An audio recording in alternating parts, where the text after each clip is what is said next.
Send it to their. Hi. I think that's me. So, how are you? This is Jose and Pablo from Mexico City. How do I do this? How do I do it? Well, I have met some of you on the Texas Bitcoin conference of this year or last year, and well, I have been involved in Bitcoin in Mexico for the last at least 2 years. With companies and doing the buying and selling, and well, I was a partner in Unicent, which was the first Bitcoin exchange in Argentina. We opened up in Mexico, and 2 months ago we were acquired by Bitso, which is from Pablo. Pablo's the CEO. So I integrated a team of Bitso as a VP of payments. Besides Unicent, which I no longer are there, and Bitso, I'm also a partner in Start Join, which is a crowdfunding platform of Max Kaiser and Jamie. And well, besides that, I have been working in banking and with stockbrokers, mostly stockbrokers from Mexico and the US for at least 10 years. Well, this is Pablo, who is the CEO of Bitso, which was hey guys, Bitcoin exchange in Mexico. Nice to meet you. So I'll tell a little bit about my background and how I got into the whole Bitcoin world. So I started working on some Bitcoin projects in Vancouver 2-3 years ago in the Bitcoin Co, which is a really good community down there. And then I was there with our other partner, Ben Peters, who's not here right now, and we were both doing a lot of Bitcoin projects. And when we were looking at the needs for Bitcoin and where can Bitcoin really thrive, right away we saw Mexico, especially because of all the cross-border payments happening down here, the remittance, the amount of people that are unbanked. About 70% of the country is unbanked, which is crazy, and it's still a pretty big economy in the world. There's also like the median age for Mexico is 27 years old, which is it's very good age to get people into using fintech type of tools. And the other thing that's really interesting about Mexico is the amount of cell phone use. This year it's pretty much almost 1-to-1 that there's 91% of the Mexicans have a cell phone, and 100% of the population has access to a cell phone signal. So therefore they have access to Bitcoin, right? And so yeah, that was all really exciting. So we decided to make the move to Mexico and open up the first Bitcoin exchange, provide the liquidity, provide the place where other businesses could build up and build their own applications, whether they're Bitcoin businesses or traditional remittance companies or something like that. The goal here was to really try to get the benefits that this technology can bring to the country, right? So that's pretty much the story of Bitso, how it got started. So we moved here and we've been growing quite a bit lately. The volumes have been growing. It's good. Adoption in Mexico is starting to move up. So let me tell you about how Bitcoin in Mexico has been moving. So when the first person from where I heard Bitcoin was over 3 years ago. There, hold on. I think. Do you guys hear me well?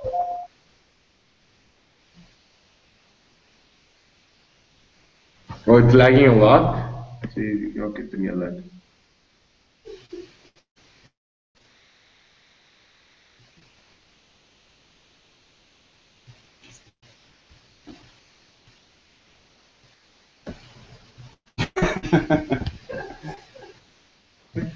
Can you hear me?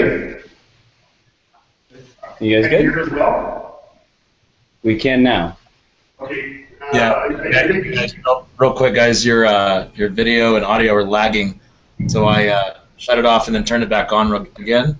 And so if it starts lagging again, just kill your video, and we'll just do audio for a little bit and see what happens. Perfect. So for the presentations, did you get that, or should we do like a real quick? But yeah, keep going. Go ahead. We're All listening. right. Okay. About Bitcoin in Mexico. The first Mexican from whom I heard Bitcoin was about 3 years ago, over 3 years ago. But, well, at the time, like in most part of the world, there wasn't anything, and the first question I asked was, well, what can you do with that in Mexico? There wasn't much. So, besides being an interesting experiment, I thought, well, there aren't more uses, but it's an interesting economical experiment. And, well, over 2 years ago, I started seeing people from, oh, lagging again. Should we do only audio? Kill the audio.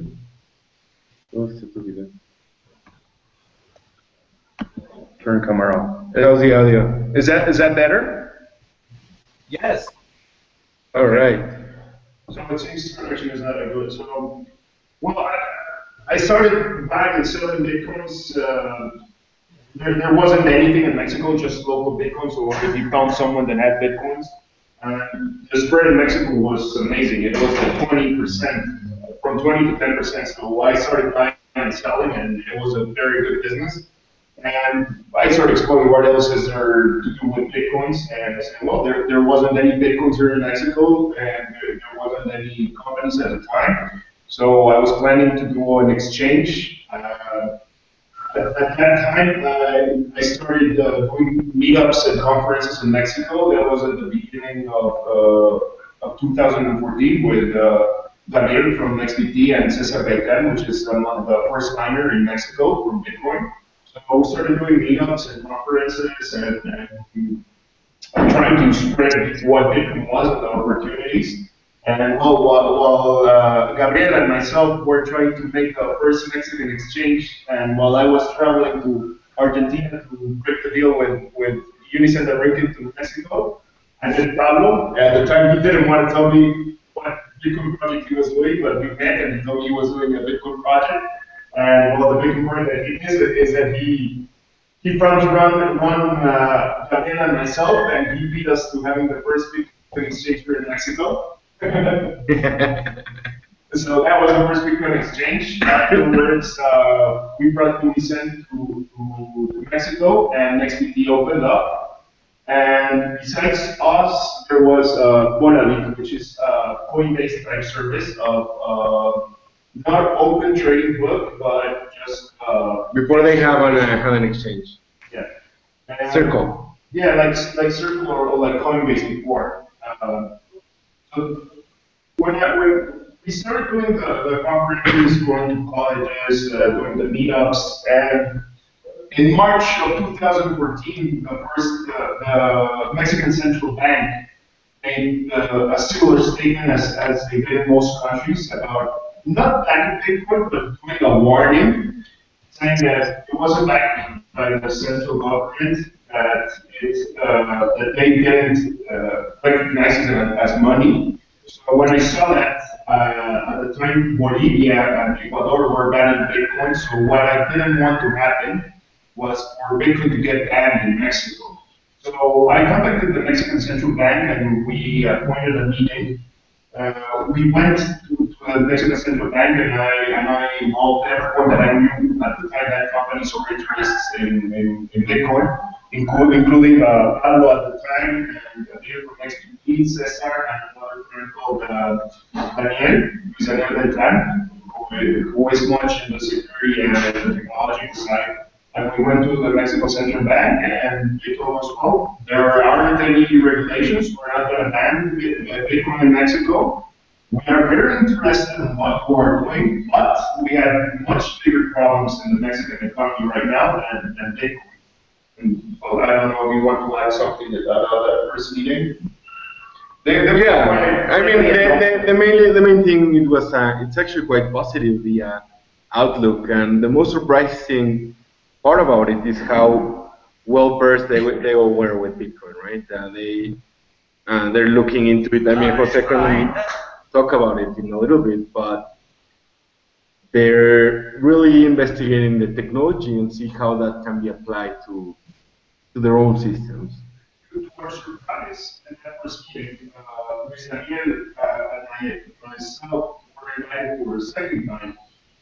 We made our proposal to create Eso Digital and for Mexico. The mic was speaking. Okay. So they invited us for a second time to Luis Daniel and myself because we made a proposal of creating what we called Peso Digital, which would be like digitalizing peso and turning into a blockchain type technology. So creating a new monetary aggregate for Mexican peso. And they liked the idea. So the second time we met with their technology and payment process and payment head, and they wanted to know more about how this would be good for not only the monetary system, but to get the adoption for the technology for the payment system. So they really like the idea. They said that they saw great potential in this and that it will help with taxing, with tax evasion, with instant. Oh, can you hear me well? He wants to nice to you. Can you hear me well? That's right. Yeah, you guys are, sometimes the audio is good and sometimes it's not. I think if you're closer to the mic, it may sound better, and it can slow bandwidth connection because it's just, it starts lagging every now and then. Okay. So, well, the Mexican Central Bank were very open. They like the technology, and as Pablo said, they are very savvy and interested.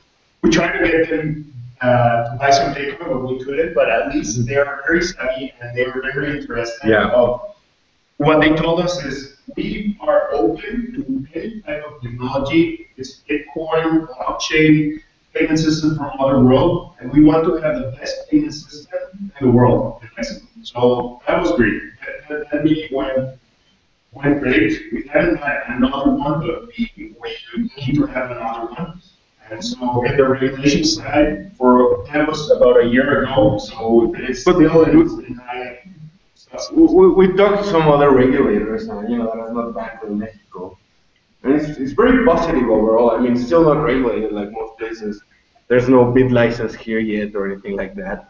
But something's really interesting on Mexico. There's a map called like coinregulation.org or one of those, and it always shows Mexico as yellow, like they're not very friendly towards Bitcoin. And it's something that we disagree completely.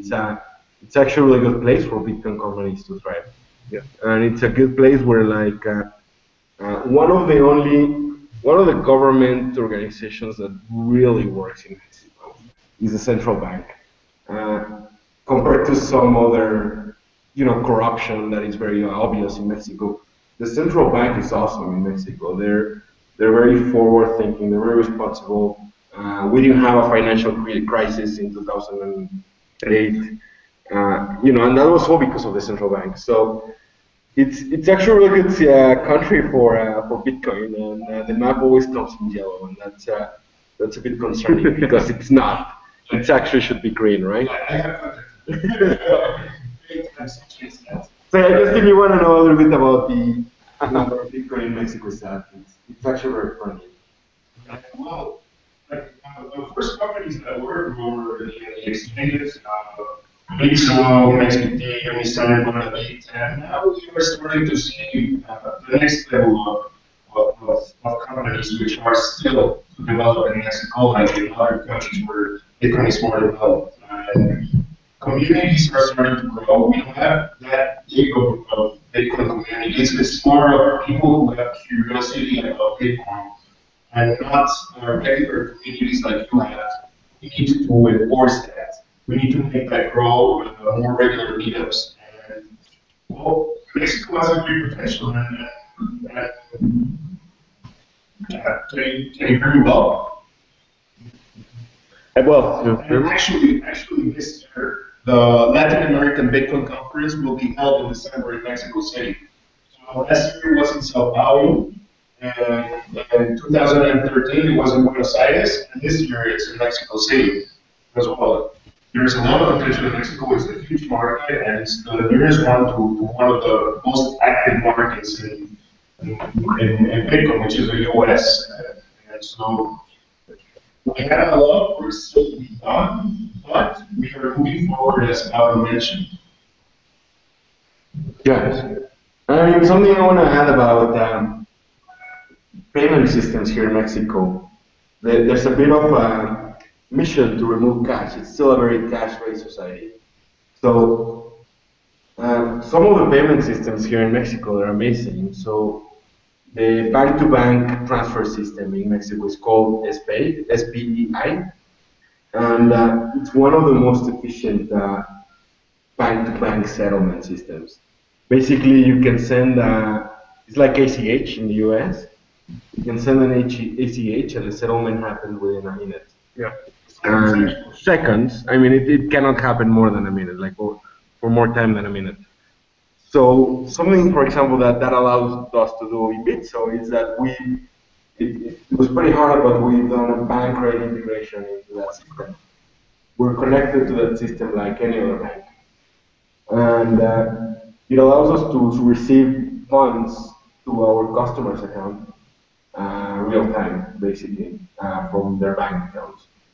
Not only that, they can, once they sign up to Bitso, we give them a bank account that they send funds to, and they send their funds to another bank account, like sending funds to any bank, right? And they can also withdraw their funds real time, so we can do Bitcoin to peso conversions instantaneously, and send money to mobile numbers. We can do a lot of things. Basically, I think we're the most advanced exchange in the world for processing fiat in terms of ins and outs, and that for remittance and all these international payment applications. If you can do an instant ACH, buy your Bitcoin, send them to Bitso, sell them right away, we can basically enable instant bank-to-bank transactions from two different borders. And the amount doesn't really matter. You can send $1, you can send $2. Yes. So that's something really cool about Mexico and the payment systems here. There's actually really good infrastructure already in place. Yeah, so as I mentioned, the integration that they did, I had only seen it before in financial institutions. So, for example, here in Mexico, how that works is there is this overall payment system, and there is another type of system which is only for financial institutions. So, only financial institutions can give you a bank account. This bank account is similar to an IBAN account, which is an 18-digit number, which includes the code of the bank, your bank account, and a verification digit. So that technology, what it enables you is to create an account, a bank account for each one of your customers, for it to be accredited immediately. So for example, if a customer comes and wants to deposit in Bitso, Bitso creates a display account for that customer, and when the deposit is done, it's instant. Bitso accredits into the system. So it's almost real time from fiat to Bitcoin and vice versa, which is a very good implementation, which it takes away. The problem with most exchanges is not a question of Bitcoin, except if there's an exchange that wants over 6 confirmations, let's say, but it's more the fiat. So with this, it becomes instantaneous and painless. And the cool thing about this too is, one of the things we're trying to build is really to get the infrastructure set up in Mexico. So if you try to connect to bank's API, like try to get a bank to give you permission to open up their API to your startup, it's pretty almost impossible. So what we're doing, we're doing it with the proper due diligence and everything, but we allow new businesses and new ideas and entrepreneurs to build on top and to really you know, they can take advantage of instant bank-to-bank transactions, and they can take advantage of all these different things that we've built into the APIs, right? So it's something with that's very important for Bitcoin, that you want to make sure that you're driving innovation forward, and not only within the company but outside the company and in the entire ecosystem.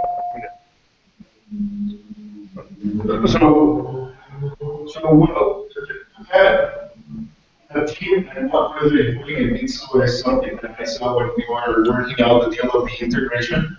And actually, we started the negotiations and well, not negotiations, but talking. The idea came up. Yeah, in the last Texas Bitcoin conference that we were there in Latin American panel.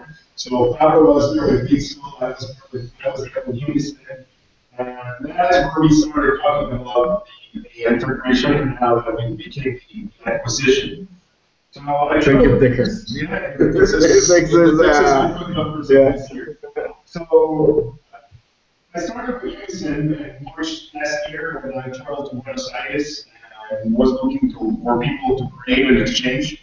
Fortunately, I found Unison, which already had the first running exchange since January of 2014 there in Argentina.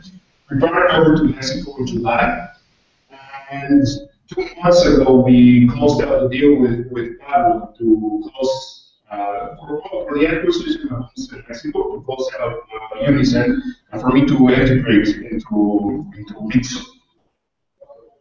Here's the thing, though. We've been doing a few things with Unison for a while, and Hey guys, Jose. I think San Antonio had a couple of questions for you guys. Andy, do you want to throw these some questions? Yeah, Jose, thanks again for doing this. We appreciate it. Thank you very One much. of the things that I wanted to ask you is how receptive are the people in Mexico, and what kind of have you tried any marketing? As far as your marketing goes, what's the direction you try to take when you try to educate the population in Mexico about Bitcoin? Okay, so we try to do conferences and meetups, mostly in universities, but open to the public in general. That is in the education side. We try to do events, we try to do conferences open for everyone, and as I told everyone, I don't care about 1, 2, 3 hours over the time. I'm happy if people know about Bitcoin and people know how to use Bitcoin.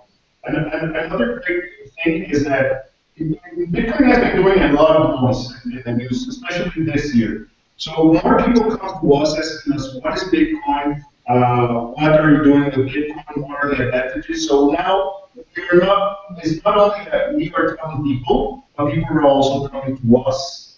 So, for example, we will be in the largest event in Mexico in the next week for technology, which is called Campus Party. We're going to be there for a stand, and we're going to do a conference about Bitcoin. There are also going to be other 2 Bitcoin conferences, and we're going to do events after the conference for people to actually use and see how Bitcoin is used. Because that is something very important that I tell people in the conferences. Bitcoin is not only for speculation, but now you can do big things with Bitcoin, and let me show you how it's less expensive and how you can take advantage of seeing how it is. Now, for the companies in the marketing side, well, if you want to tell about that, yeah, I mean, in Mexico there's a challenge in Mexico, which is people don't trust online. They don't trust digital. They want to see their cash. They want to see the receipt stamped by the bank, and it's one of the biggest challenges with Bitcoin. I mean, e-commerce in Mexico is suffering because people don't trust it just because it's online, and about just a bit over 10% of the population has a credit card in Mexico. Yeah. Maybe because the credit scores need to be very, like, a bit lower, or people, but more than anything, people feel that they're gonna get their money, like their identity stolen, their money stolen. Yeah. So once we're able to explain them that Bitcoin solves that issue, it's actually perfect. And it's being able to get that across, to get across the fact that you are in control of your money when you have your money with Bitcoin. Yeah, actually, weeks ago, I was speaking at another event which was covers Mexico, and the CEO of the biggest online shops were there. And Mercado Libre, which is the Latin American eBay, was there. And only and PayPal. So they were also speakers beside me. And only Mercado Libre had an integration plan with Bitcoin, and that is because and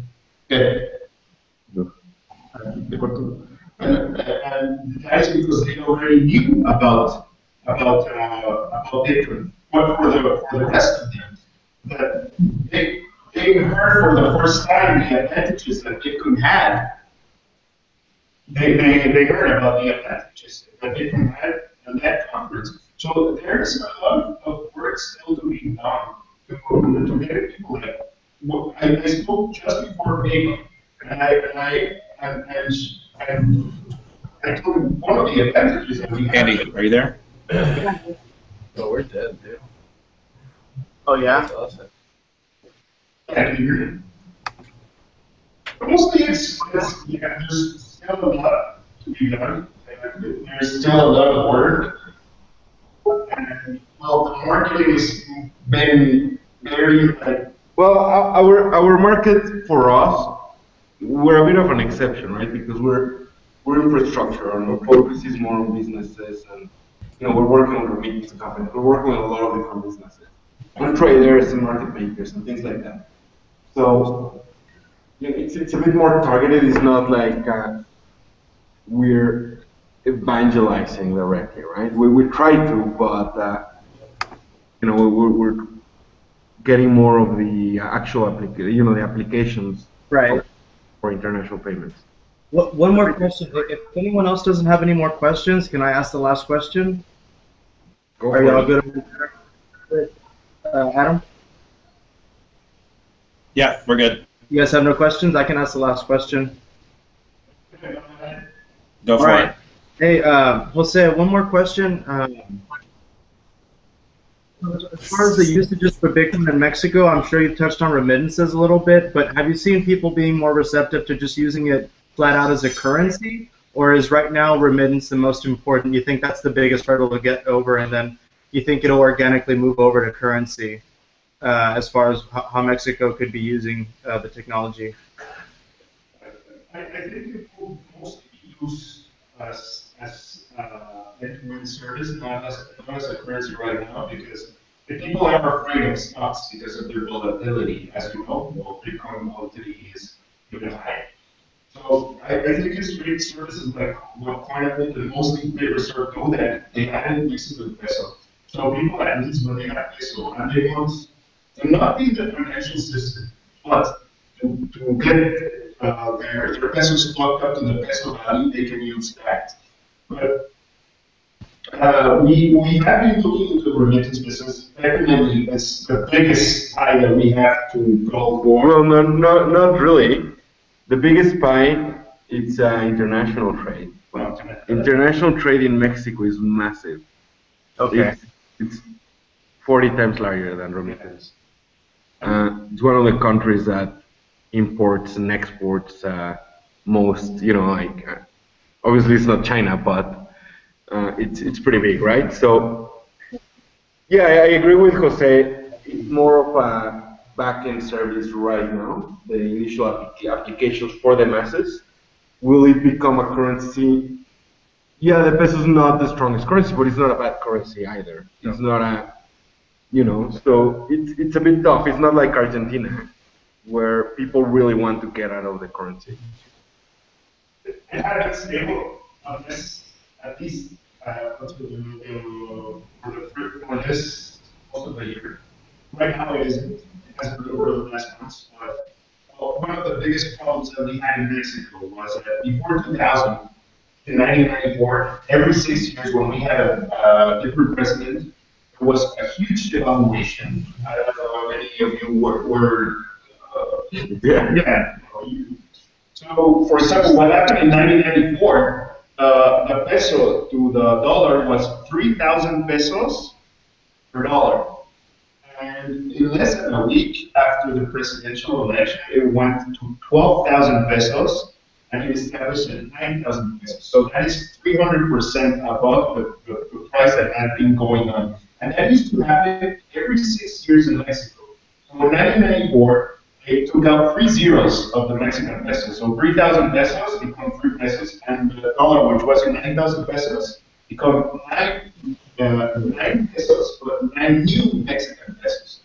So before 1994, each 6 years we had those economical crises. That stopped in 2000, and since 2000 we haven't had an internal economical crisis, fortunately. So as Pablo mentioned, the currency has been mostly stable. So there are people moving away from peso, but using they're using Western Union, using MoneyGram, using international services, even using the banks for international commerce or for international transfers is very expensive. I think that there's going to be a big use on online payments. So people coming, like for example, we allow people to fund their accounts in cash, up to a limit, of course, in more than 1,300,000 locations in Mexico. Basically, if you're in a big city, you can walk a couple blocks and fund your Bitso account. And people can do that and then pay for services online with Bitcoin. And I see a lot of use in that, especially with the low credit card penetration and all that. So there's certainly some uses locally. In terms of it replacing the peso, Right. I think it will in 10 years, and it will replace the dollar and things like that, right? But we're looking at a really long-term future. That's just my personal stance. Right. No, I think you guys are. No, yeah, I think right now the most important thing is moving larger amounts of money for the competitive low cost that the blockchain can provide. But Jose, I think we're going to go ahead and stop the broadcast here. Is there anything else? Is there any last comments or anything else you guys wanted to say before we finish the broadcast here? I just want to say thank you to you. And what was the name of your partner? Pablo González. Pablo. Thank you, Jose and Pablo. Sorry, it was breaking up. Okay. It's Pablo, and he's the CEO of Bitso. Thanks, guys. Thank you very much. All right. Thank you from Houston, Jose and Pablo. We appreciate it. Cheers. Yeah, thank you as well, guys. Thank you.